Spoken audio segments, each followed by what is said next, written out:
말씀은 능력입니다. 하나님의 말씀은 능력입니다. 읽을 때 믿음으로 선포하시고 들을 때 믿음으로 아멘 하시기 바랍니다. 이 3월 24일 본문입니다. 시편 61편 1절부터 8절 말씀 중 1절 한 절만 함께 합독하겠습니다. 하나님이여 나의 부르짖음을 들으시며 내 기도에 유의하소서. 이는 살아계신 하나님의 말씀입니다.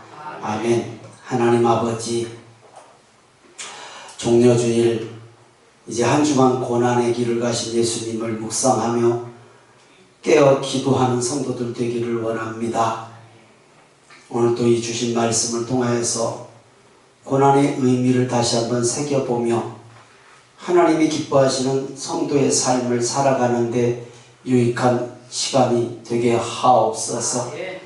하나님 아버지, 오늘 우리 수정이 엄마가 우리 안미숙 성도의 권면으로 함께 예배드릴 수 있도록 발걸음 인도하여 주셔서 감사합니다.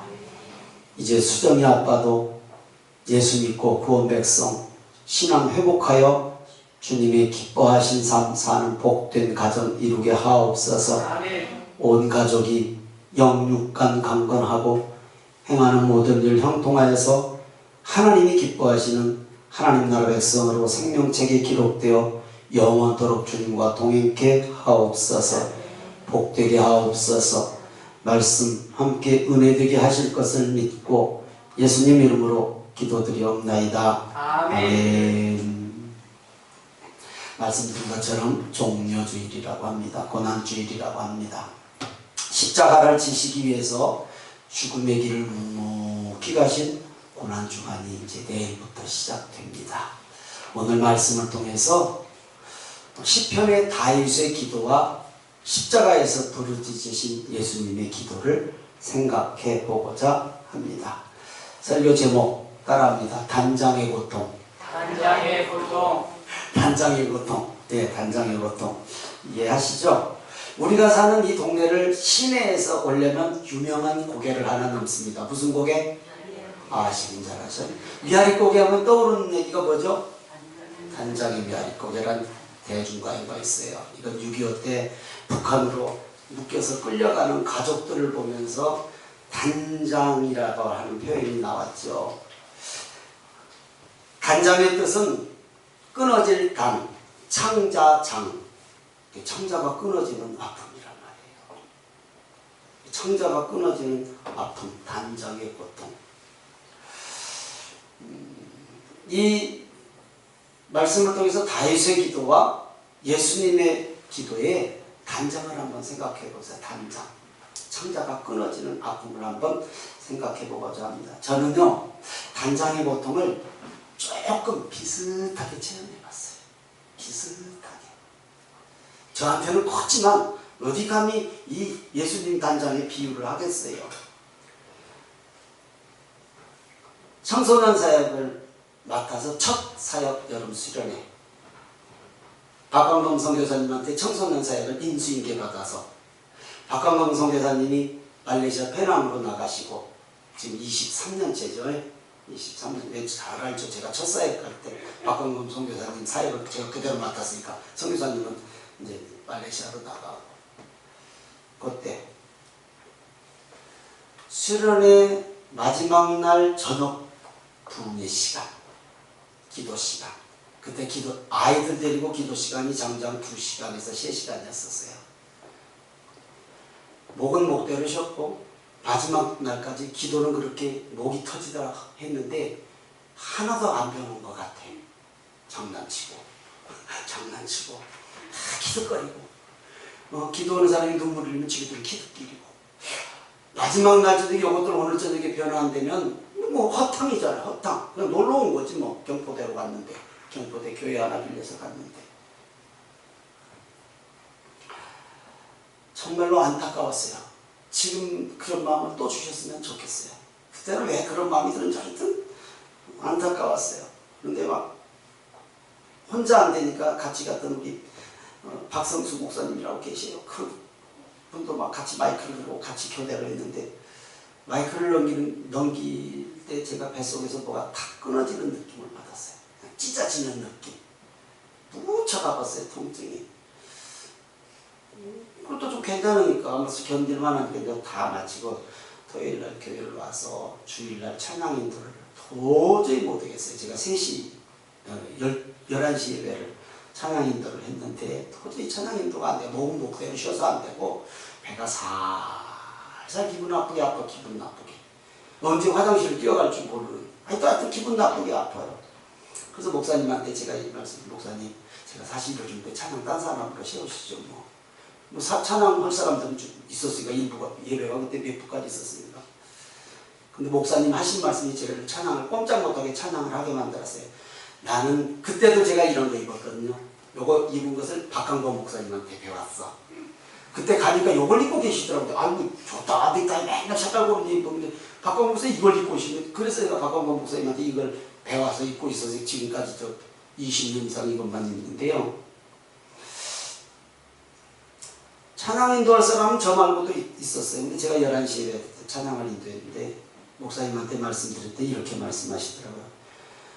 목소리로 찬양하냐? 나는 네 그 셔츠가 땀에 젖은 것이 은혜가 된다. 아니, 찬양이 은혜가 안 되고 여름이니까 땀에 젖은 셔츠를 볼 때마다 참 은혜가 된다. 그 말 한마디에 꼼짝 못하고 그냥 목소리는 갔었던 이제 찬양을 인도했는데 그 찬양을 하다가 목소리가 안 나와도 또 힘을 써야 하잖아요. 또 끊어지는 느낌을 받았어요. 다 천자가 끊어지는 느낌. 예배를 마치자마자 예배가 아니라 찬양이 끝나자마자 화장실을 갔는데 이건 대변이 아니라 뭔가 퐁퐁 하고 쏟아지는데 이상해. 그래서 이렇게 봤어요. 피덩이를 빡빡하게 쏟았어요. 변기에. 진땀도 나고 겁도 나고 아프기도 하고 얼마나 겁나고 두렵든지 육체와 마음의 단장 확 끊어지는 느낌. 몸도 아프지만 그냥 마음이 그냥 아주 바닥으로 탁 떨어졌어요. 처음 당한 일. 기도하지 않을 수 없죠. 그 뒤로. 참 한없이 사람이 작아지고 약해진 것을 느꼈어요. 시편 61편 2절을 봅니다. 시작. 내 마음이 약해질 때에 땅끝에서부터 주께 부르짖으오리니 나보다 높은 바위에 나를 인도하소서. 제 얘기는 잠시 뒤로 하고 본문은 사무엘하 15장에서 17절 말씀. 아들 압살롬의 반역과 충신이었던 신하들에게 당하는 수모, 신발도 신지 못하고 도망가는 다윗 왕의 신세. 이스라엘 역사상 가장 위대한 왕, 두려울 것이 없는 전쟁에 능한 왕. 근데 삶은 순탄하지 않았어요.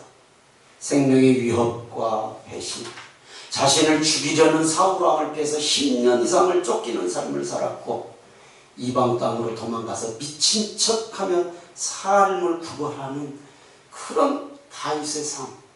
왕이 되어서는 아들이 왕의 자리를 욕심내고 배반을 해서 왕의 자리에 쫓겨나기도 하고 자녀간에 이복, 자녀간에 강간살인이 일어나고 사랑하는 아들이 죽는 고통도 있었고 평생 동안 하나님과 함께한 믿음의 사람이었지만 절망과 고통의 순간에 침묵하시는 하나님께 탄식하지 않을 수 없는 다윗 왕. 오늘 예배에 함께 하신 성도님들의 삶에도 혹시 하나님의 침묵이 흐를 때가 있었지 않습니까? 이상하게도 힘들 때는 기도도 더 안 되고 그냥 막막한 침묵하시는 것 같은 하나님. 그러나 우리가 분명히 아는 것은 침묵하시는 것 같은 순간에도 하나님은 나를 주목하고 바라보고 계시다는 것을 믿으시기를 주님의 이름으로 축원합니다. 믿으시기 바랍니다. 침묵의 시간은 오히려 하나님을 경험하는 시간이 되고 더 하나님의 사랑을 체험하는 시간이 될 줄로 믿습니다. 다윗은 밤낮으로 쉬는 마음이야 기도했어요. 쉬는 마음. 오늘 우리가 찬양 한 소절을 제가 반복 3번 했는데, 나의 작은 신음에도 응답하시는, 나의 작은 신음에도 응답하시는 하나님은 지금도 응답하시는 하나님이심을 믿으시기를 바랍니다. 힘들어서 한숨을 내쉬는 그 신음 소리도 하나님이 들으신다는 거예요. 감히 기도할 수가 없어서 주여라고 한마디만 하는데도 내 마음 그 주여 한마디에 다 하나님이 아시고 계시다는 것을 여러분 꼭 기억하시기를 바랍니다. 침묵하시는 하나님께 밤낮 없이 몰아치는 고통, 왜 나를 버리셨나이까? 라고 예수님이 십자가에서 엘리라바 사박단이라고 하신 그 음성, 그 기도는 예수님이 먼저 한 게 아니라 다윗이 1000년 전에, 예수님의 십자가 975년 1000년 전에 다윗이 부르짖었던 기도를 예수님이 인용하신 거예요. 다윗은 마음이 약해질 때 기도한다고 고백합니다. 그렇습니다. 마음이 약해질 때 있죠. 우리도 당연히 있죠. 몸도 약해질 때가 있고요. 어린아이가 제일 약할 때가 언제일까요? 어린아이가 제일 약할 때가 언제일까요? 엄마와 떨어져 있을 때죠. 그렇잖아요. 엄마와 떨어져 있을 때 제일 약하죠. 하나님이 없는 것이 아니라 떨어져 있기 때문에 지금 다윗은 간절한 애통하며 기도하는 거예요. 하나님이 어디 가세요? 옆에 계셔요. 근데 떨어져 있는 것 같은 거예요.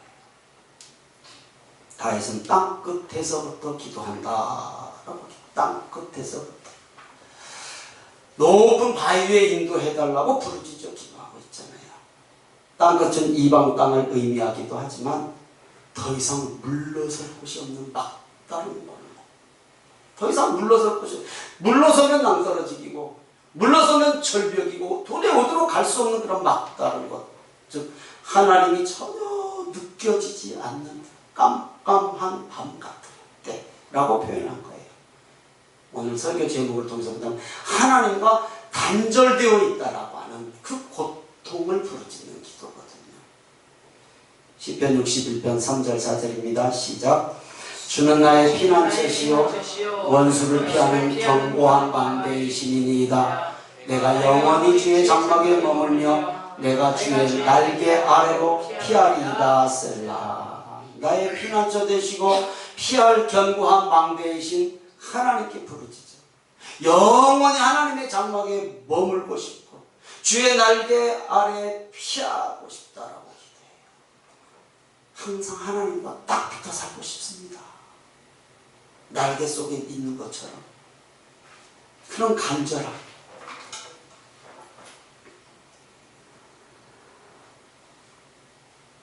다윗은 누구보다도 하나님과의 관계를 소중하게 생각한 사람이거든요. 우리는 잘 알잖아요. 오직 하면 예수님의 예표적 인물이기도 하잖아요. 오늘은 고난주일입니다. 단절의 고통을 호소하며 간절히 부르짖었던 다윗의 기도를 인용했던 예수님의 단장의 기도를 생각해 볼 수 있습니다. 마태복음 27장 46절 말씀입니다. 시작.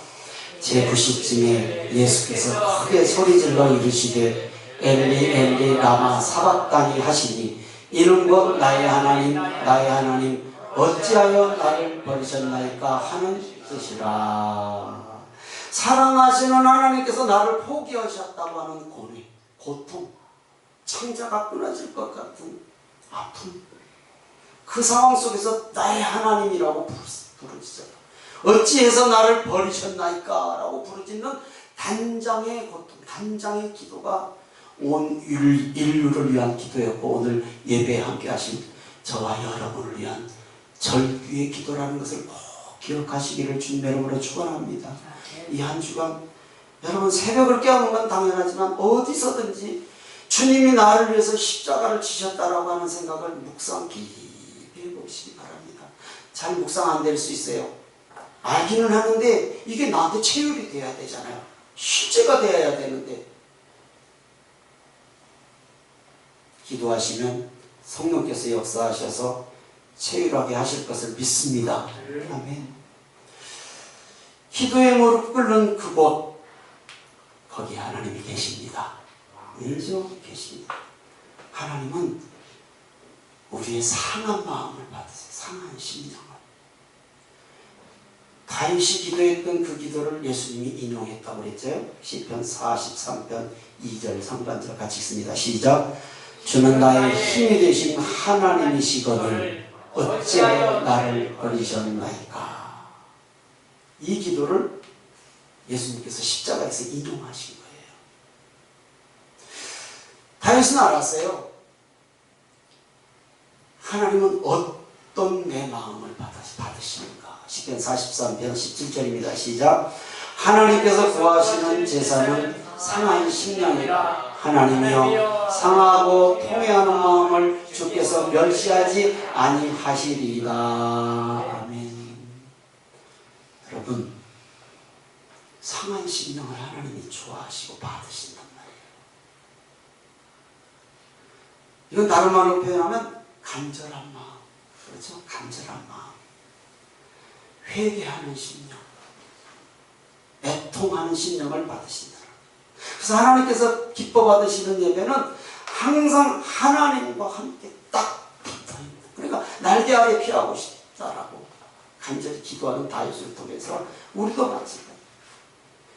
항상 하나님과 교제하는, 끊임없이 붙어있는, 날개 아래 피하는 예배자가 되기를 주님의 이름으로 축원합니다. 아멘. 예수님은 한 번도 하나님과 단절된 적이 없어요. 그런데 십자가에 달리셨을 때 하나님께서 그냥 모른 척 해버리셨어요. 침묵하셨단 말이에요. 침묵하시는 하나님께 부르짖을 때 말씀드린 것처럼 1000년 전에 다윗의 고백의 말씀을 붙들고 기도하신 거예요. 우리의 신앙과 삶에 적용합니다. 오늘 함께 불렀던 찬송가 415장 가사가 설교를 준비하면서 그냥 머리서 왔다리 갔다리 해서 이 찬양을 찬송가 곡에 넣고 오늘 한번 우리도 무반주로 목소리를 합해서 기도하는 마음으로 부르짖어 봅니다. 1절 띄워주세요. 시작. 십자가 그늘 아래 다시기 원하네. 저 햇볕이 뜨겁고 또 짐이 무거워 이 광야 같은 세상에 늘 방황할 때에 주 십자가의 그늘에 내 쉴 곳 찾았네. 세상은요, 광야에 내리쬐는 뜨거운 정오의 햇볕 같아요. 뜨겁기도 한데 인생의 짐이 또한 무거워요. 무겁다. 쉴만한 곳이 없어요. 쉴만한 곳이. 어디 세상 살아보시지만 세상 살이가 어디 만만합니까? 사람과의 관계가 그리 어디 만만합니까? 부모라고 자식이라고. 이때 필요한 곳이 십자가 그늘임을 믿습니다. 십자가 그늘은 예배예요. 예배자.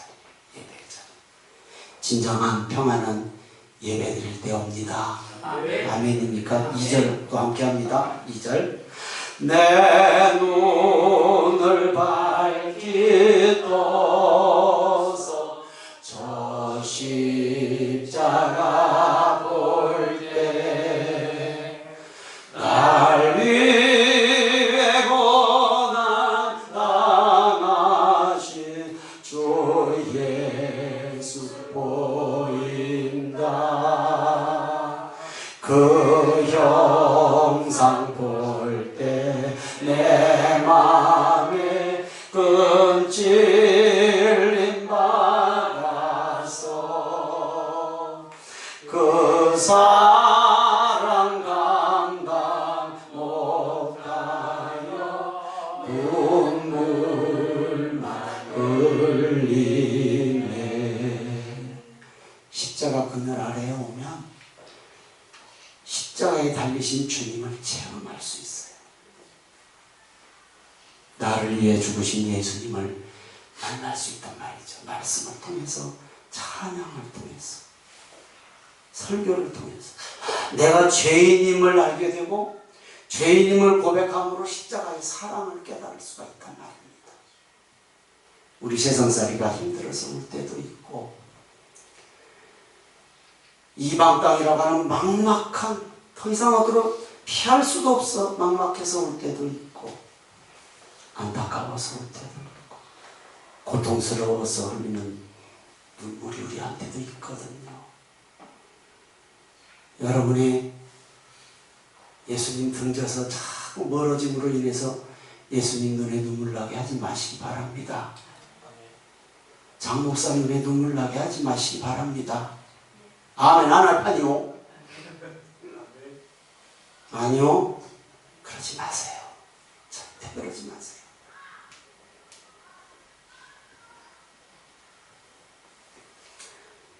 감격과 감동과 죄사함과 구원의 은총, 주님의 사랑의 기쁨의 눈물이 우리 성도들의 눈에 흐를 줄 믿습니다. 3절 부릅니다.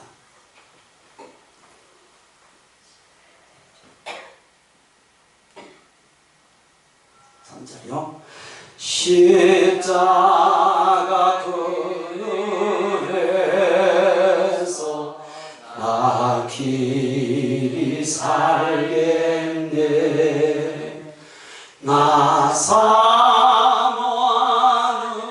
방체는 주 얼굴뿐이라. 이 세상 나를 버려도 나 두려움 없네. 내 한량 없는 영광은 십자가 뿐이라. 아멘. 십자가 그늘 아래에 오면 주님 사랑 체험할 수 있습니다. 분명히 체험할 수 있습니다. 주 예수보다 더 귀한 것이 없음을 고백할 수 있단 말입니다. 주변의 사람들이 떠나도 내가 가지고 있는 것을 잃어도 담대할 수 있습니다. 이것이 십자가의 능력임을 믿으십니까? 말씀 마칩니다. 피덩이를 쏟고 병원에 가서 MRI인지 CT인지 잘 기억은 안 나요. 찍었어요. 아무 이상 없다는 검사 결과를 받았습니다. 남의 일이라고 또 아멘도 안 해요. 받았단 말입니다. 지금 안에서 우리 하일이가 아멘하나? 지금까지 이상은 없어요. 그러나 지금도 트라우마가 있습니다. 지금도 있습니다. 당시 기도할 수밖에 없었거든요. 당연하죠. 언젠가 기도 중에 이런 마음이 들었어요. 지금도 그 트라우마가 있거든요. 그래서 제가 매년 한 번씩 대강 내시경을 합니다. 트라우마 때문에 하는 거예요. 당장 의사는 아이고 아니에요. 그러지 마세요. 그래도 트라우마 때문에 합니다. 걱정이 돼요. 언젠가 기도 중에 이런 강한 마음을 하나님 주셨어요. 영혼을 사랑해서 목에 피가 넘어오고 창자가 끊어질 것 같은 네 기도를 내가 들었다. 네 목소리는 찬양 한 소절도 못하는데 그 담임 목사가 그래도 너 살아 찬양해라 해서 순종하고 섰을 때 또 끊어지는 아픔을 그 찬양 속에 내가 들었다. 보았다. 그런 마음이 들면서 내 속에 있는 어떤 큰 질병 하나를 하나님께서 쏟아내게 하셨다라는 그런 마음이 들었어요. 치료해 주셨다라는 마음이 들었습니다. 여러분, 찬양 한 곡 한 곡 한 것이 그냥 우리는 입술로 하는 것이지만 하나님이 들으시는 찬양입니다. 아멘. 한 영혼을 향해서 헛걸음치고 면박받고 그냥 참도 될 것 같지 않은 그 복음 한마디 한마디 예수님 믿고 구원받으라고는 이 한마디 한마디를 하나님이 들으신단 말입니다. 십자가 그늘 아래가 어디입니까? 기도의 자리임을 믿으시면 아멘. 찬양의 자리임을 믿으시면 아멘. 말씀 묵상 자리임을 믿으시면 아멘. 그 자리가 곧 하나님을 예배하는 자리잖아요. 영원 사랑하는 마음의 자리잖아요. 십자가 그늘 아래에는 채찍에 찢겨 피 흘리신 예수님의 상한 몸, 피 묻은 보혈의 손으로 오늘 예배 함께 하신 우리를 어루만져 주십니다. 아멘. 치유하시고 회복시켜 주신다 말씀입니다. 왜냐하면 그 예수님은 지금도 살아계십니다. 지금도 그 예수님은 살아계시기 때문에 이거 꼭 체험하는 이 한 주간, 고난 주간, 한 주간 기도의 시간 되기를 주님 이름으로 축원합니다. 우리 이 찬양